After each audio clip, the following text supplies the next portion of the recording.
বেচারা ব্যাঙ। বড় এক নদীর ধারে ছোট্ট একটা বাড়ি ছিল। সেই বাড়িতে বাস করত এক বুড়ি। বুড়ির সঙ্গে থাকত তার নাতনি, বুনোলোমে ভর্তি একটা কুকুর আর সবুজ রং এক ব্যাঙ। দিদিমার বাড়িতে বাচ্চা মেয়েটার বেশ সুখে শান্তিতে দিন কাটছিল। নাতনিকে বুড়ি খুব ভালোবাসত। তার সুবিধে অসুবিধের দিকে দিনরাত নজর রাখত বুড়ি। নাতনিকে সে সাজিয়ে রাখত সুন্দর সব পোশাকে, আর তার জন্যে রাঁধত নানা স্বাদের সব খাবার। বুনোলোমের কুকুরটা অবশ্য ততটা ভাগ্যবান ছিল না। কুকুরটাকে একেবারেই যত্নার্থী করত না বুড়ি। সামান্য খাবারের জন্য তাকে সর্বক্ষণ খাটাত। আর অত খাটাখাটুনি করেও কুকুরটা যা খেতে পেত তা আর কিছুই নয়, পাতের এঁটোকাটা। এদিকে সবুজ ব্যাঙের অবস্থা তো আরও শোচনীয়। তার দিকে বুড়ির কোনো নজরই ছিল না। দিনরাত বেচারা ব্যাঙ শুধু খেটে খেটে মরত। তাকে বয়ে আনতে হতো জল, কেটে আনতে হতো কাঠ, আর দিনের শেষে পেটের খিদে চুই চুই করতে করতে ব্যাঙকে চলে যেতে হতো বিছানা। একদিন সারাক্ষণ বুড়ি ব্যাঙটাকে শুধু বকাঝকা করতে লাগল। সারাদিন কিছুই খেতে দিল না তাকে। সন্ধ্যের সময় বুড়ি ব্যাঙকে পাঠাল নদীতে। বরফের গর্ত থেকে জল তুলে সেই জল বয়ে আনতে হবে ব্যাঙকে। ক্রমাগত কাজ করতে করতে ব্যাঙ খুব ক্লান্ত হয়ে পড়েছিল, কিন্তু বুড়ির কথা অমান্য করার সাহস তার নেই। অবশ্য বুনোলোমের কুকুরটাকে ব্যাঙ সঙ্গী হিসেবে পেল। তারা দুজনে নদীর কাছে এল।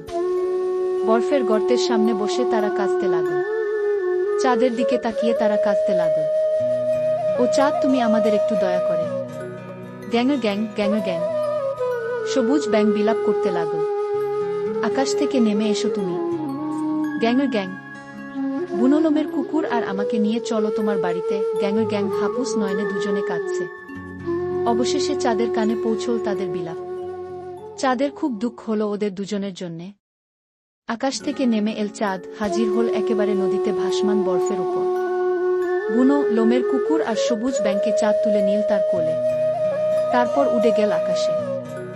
এদিকে ব্যাঙ কখন জল বয়ে আনবে তার জন্য অপেক্ষা করছে বুড়ি।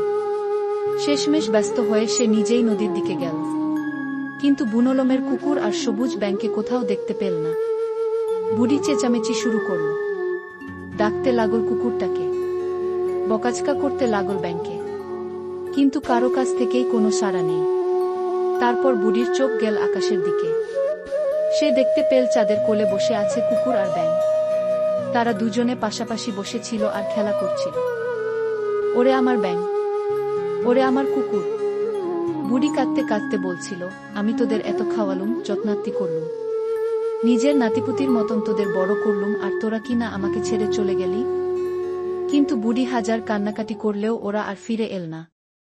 এখন বুড়ি শুধু তার নাতনিকে নিয়ে ছোট বাড়িটাতে থাকে।